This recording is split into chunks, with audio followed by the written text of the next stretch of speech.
Olá a todos do canal Refletindo sobre a Palavra. Mais uma vez aqui para a honra e a glória de Deus, gravando, a lição de Escola Sabatina de Adolescentes, fazendo de tudo, todo o possível para que ela possa ser colocada a tempo, Infelizmente, estamos tendo problema para editar a lição, mas nós não queremos deixar essa obra parar. É uma obra que o Senhor colocou no nosso coração, e a gente quer seguir adiante para a honra e a glória de Deus, que o Senhor possa nos ajudar.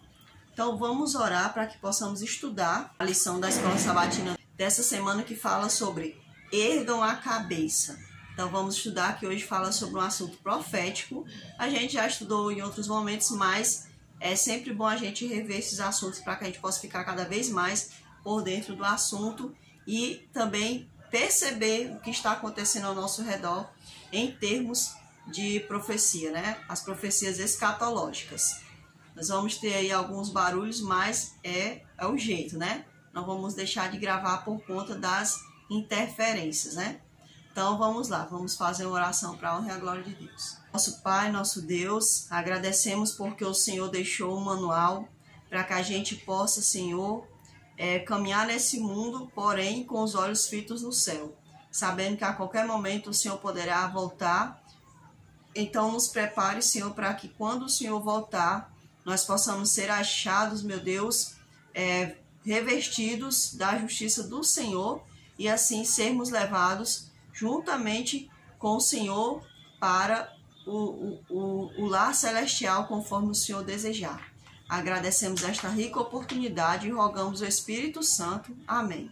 O verso que a gente tem nessa lição está no capítulo 21 de Lucas, versículo do 25 ao 28, que diz: haverá sinais no sol, na lua e nas estrelas, sobre a terra angústia entre as nações, em perplexidade por causa do bramido do mar e das ondas. Então verão o Filho do Homem vindo numa nuvem, com poder e grande glória. Ora, quando estas coisas começarem a acontecer, levantem-se e fiquem de cabeça erguida, porque a redenção de vocês se aproxima.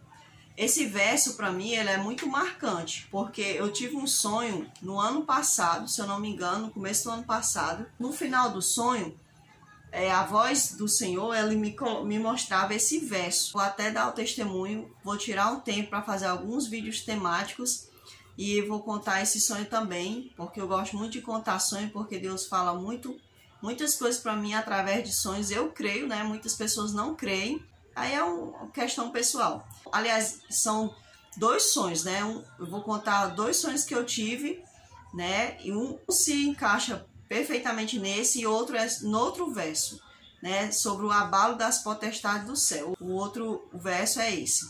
E esse é sobre a questão da ansiedade. Eu tive um sonho relacionado à questão da ansiedade no mundo inteiro, E o Senhor apenas estava falando uma coisa que já estava dentro da Bíblia, mas o Senhor está sempre relembrando a gente o que está dentro da palavra e que está acontecendo. Então a gente tem que estar ligado nas profecias e nas coisas que estão acontecendo para que a gente possa entender em que ponto das profecias nós estamos nesse momento, O Senhor, ele é muito maravilhoso, ele já deixou tudo escrito para nós, para que a gente possa se aperceber de que ele está perto de retornar. Aqui na parte de sábado fala assim para nós: o período entre a reforma até o início do movimento adventista foi uma época de abertura e estudo da Bíblia, em que Deus revelou a verdade a respeito do tempo do fim.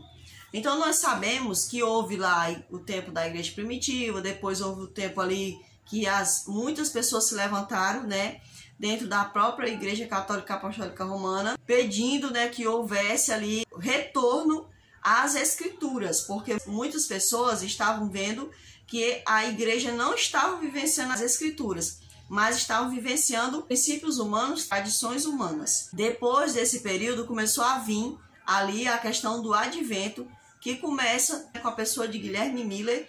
Ele foi uma das pessoas que começou a estudar a palavra, Não somente ele, mas outras pessoas mais. Mas Guilherme Miller, ele ficou muito marcado na história, As pessoas falam sobre o grande desapontamento. Então Guilherme Miller, ele começa a estudar profecia de Daniel e acredita ali que essa profecia está ligada à volta de Jesus. Ali ele já deu um advento, um chamado para a volta do Senhor.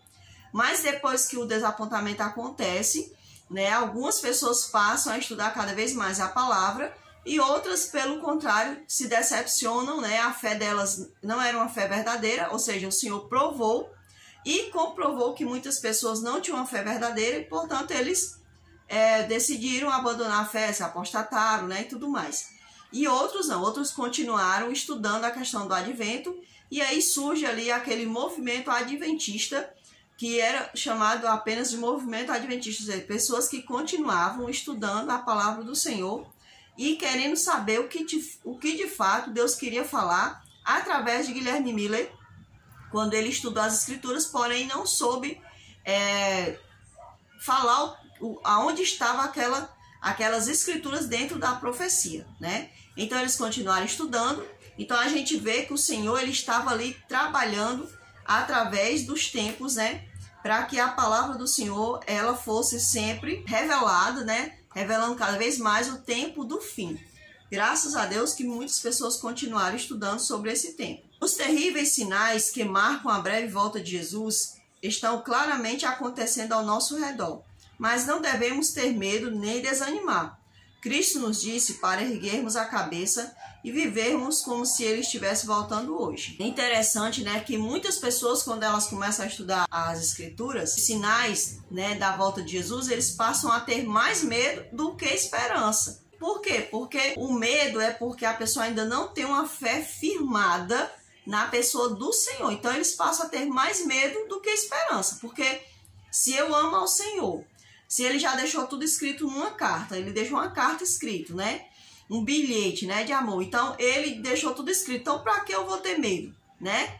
Eu só vou ter medo se de fato meu coração não estiver no Senhor. Mas se eu estiver colocando meu coração no Senhor, mesmo que ele me encontre e eu não esteja de fato tão preparado assim, eu sei que ele é justo ao dizer assim, não, filho, você não foi encontrado aprovado. Então eu sei que ele vai ser justo. Eu sei que o Senhor vai colocar muitas pessoas para dormirem antes, muitas pessoas fiéis e muitas pessoas que não, de fato, não o querem, ele também vai permitir que durma. Ele sabe todos os motivos. Então, se hoje eu e você estamos vivos e estamos vendo os sinais acontecendo, nós não precisamos ter medo, não precisamos nos apavorar, porque os sinais, eles mostram a beleza da volta do Senhor. Os sinais foram comparados a uma mãe prestes a dar à luz. Por quê? Porque as dores do parto, de fato, são dores fortes, né? São dores que a mulher não quer sentir, mas ela pensa na recompensa. A recompensa é ver aquele bebezinho lindo, né? Que ela vai receber nos seus braços. E depois que ela receber aquele bebê nos seus braços, ela não vai se lembrar mais da dor, porque a dor já tem passado e ela vai estar com a grande recompensa nos seus braços. Assim é o Senhor, né? A gente vai passar por essas situações, os sinais vão acontecer, porém nós vamos nos deparar com o maior de todos os presentes, que é a presença do próprio Deus, né? Face a face nós vamos ver. Na parte de domingo, fala assim para nós. As passagens para o estudo da parte de domingo estão em Lucas, capítulo 21, do verso 7 ao 28. E a perguntinha que eu escolhi é essa, certo? Em sua opinião, até que ponto os discípulos achavam que veriam Jesus voltar na época deles? Eu acredito que eles achavam que era de imediato. Por quê? Eles andaram 3 anos e meio, se eu não me engano, com o Senhor. Então, eles tinham uma convivência.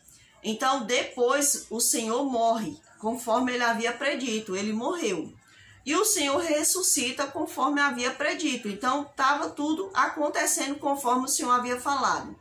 Quando eles veem Jesus subindo, os anjos dizem para ele, olha, da mesma forma que vocês estão vendo ele subindo, vocês vão vê-lo descer.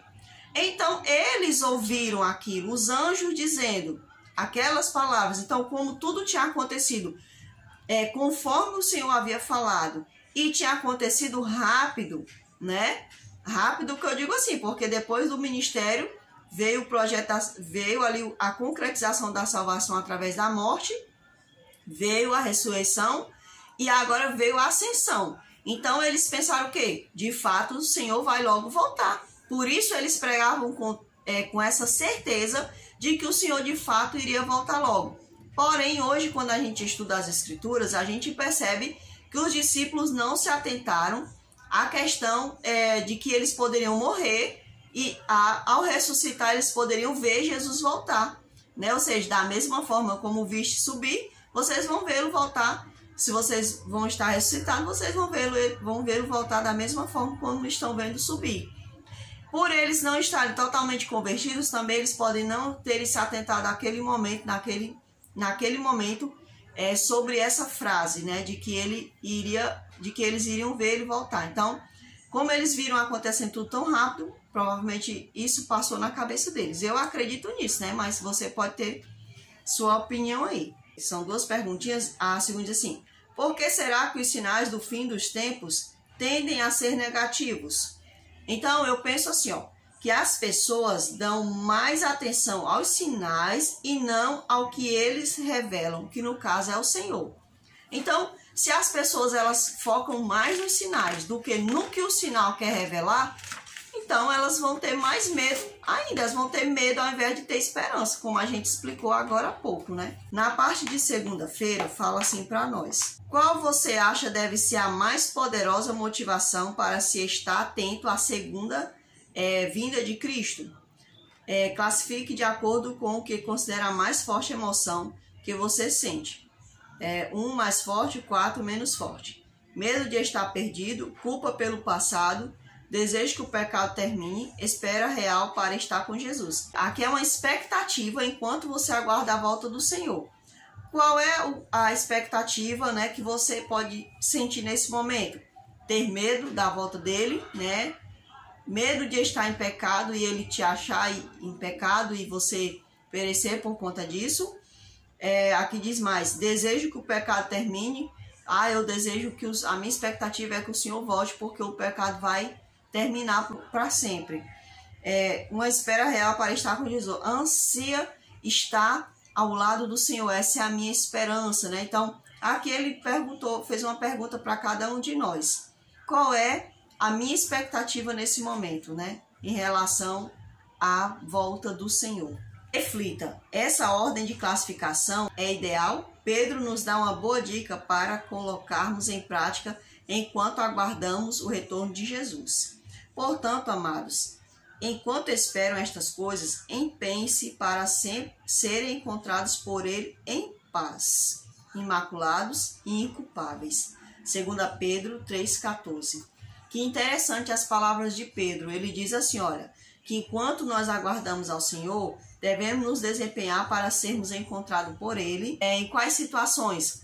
Em paz, devemos estar em paz, não devemos estar em perplexidade, como diz o verso dessa lição, o verso-chave dessa lição, que muitas pessoas vão estar perplexas por conta das coisas que estão acontecendo.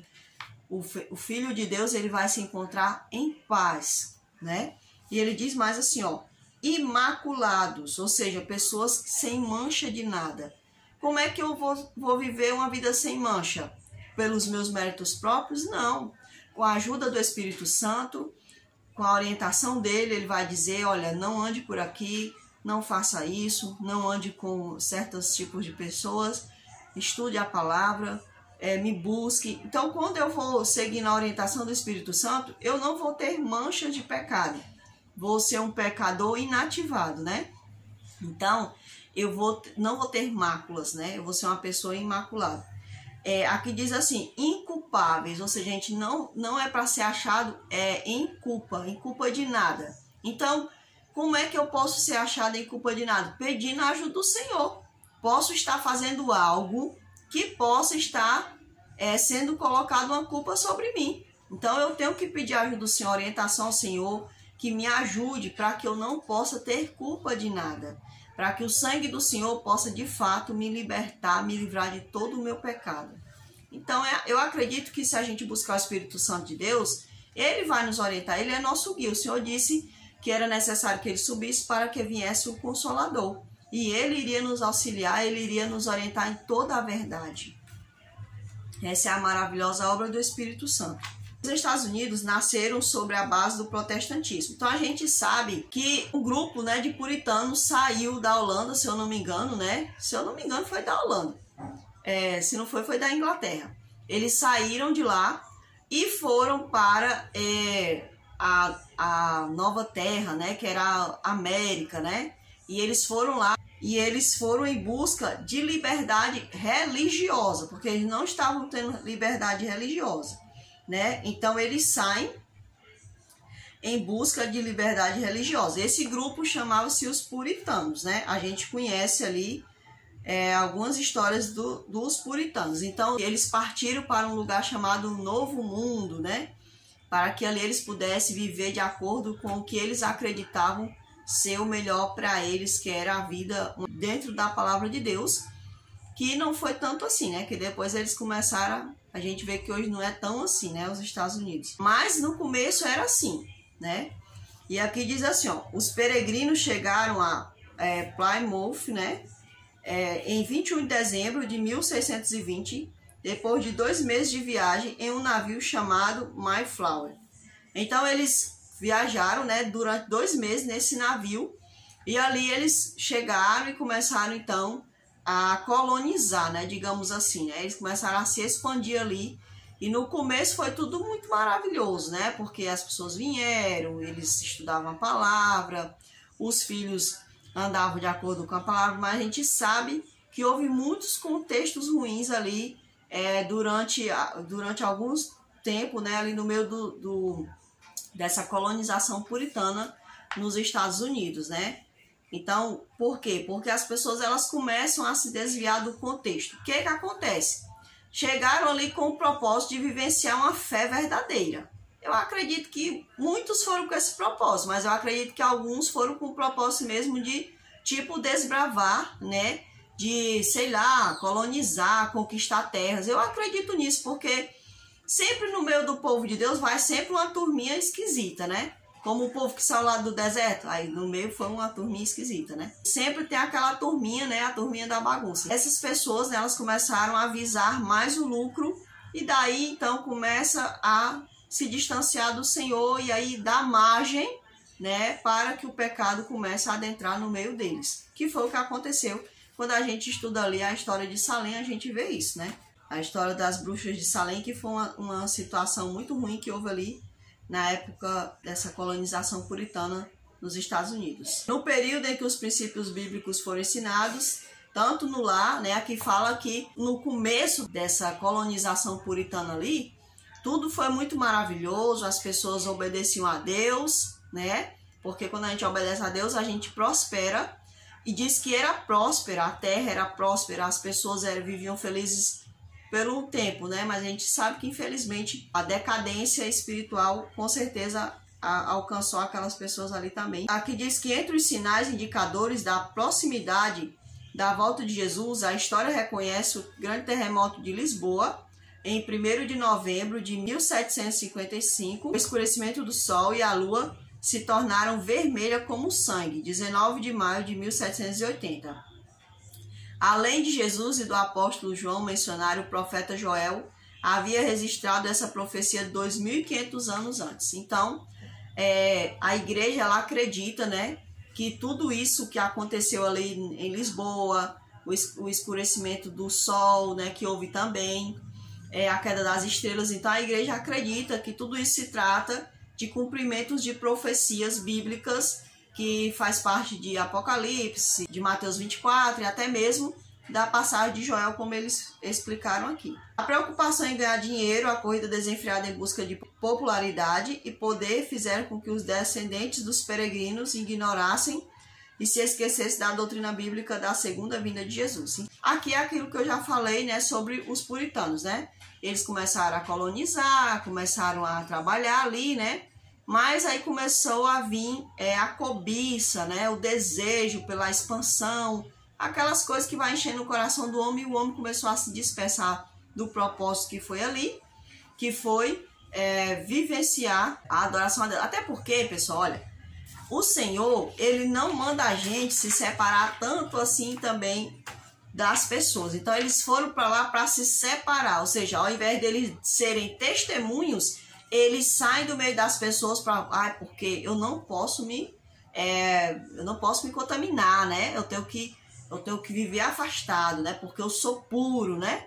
Só que a palavra do Senhor não diz isso. Lá em Apocalipse, em Daniel, fala que é aquele que é puro que se purifique. Ele não diz aquele que é puro que se retire. Ele não fala isso.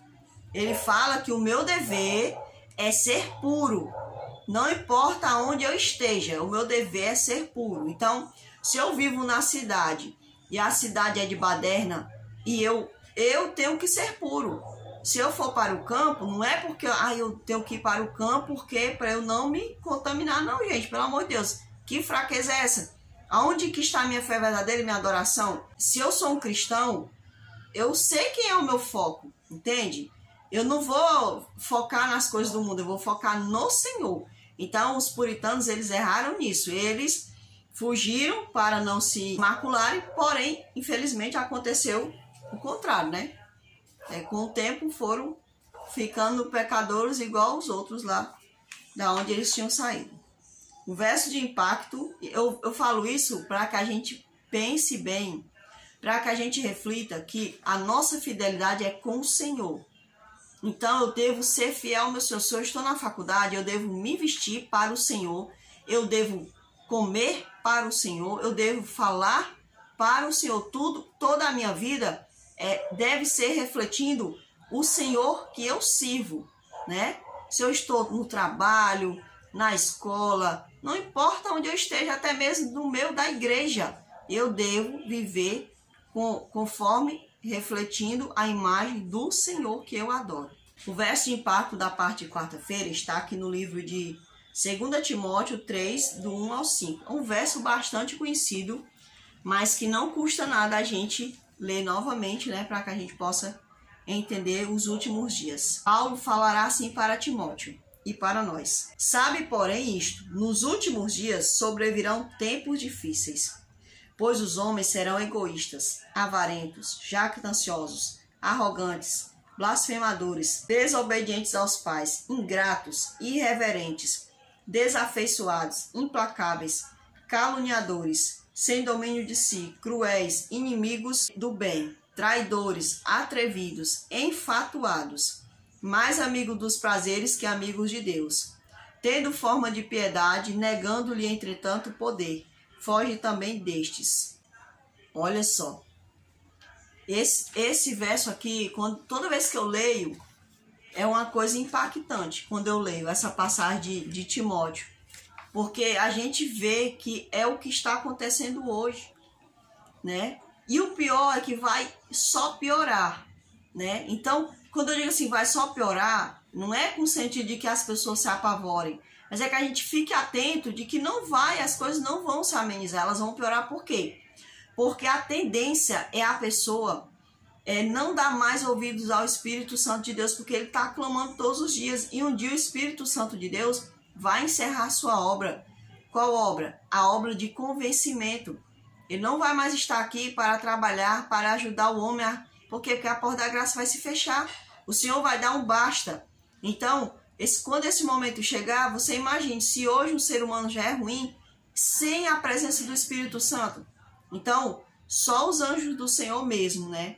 Para dominar, né? Aqui para controlar, para ajudar no controle do que está acontecendo na terra, né?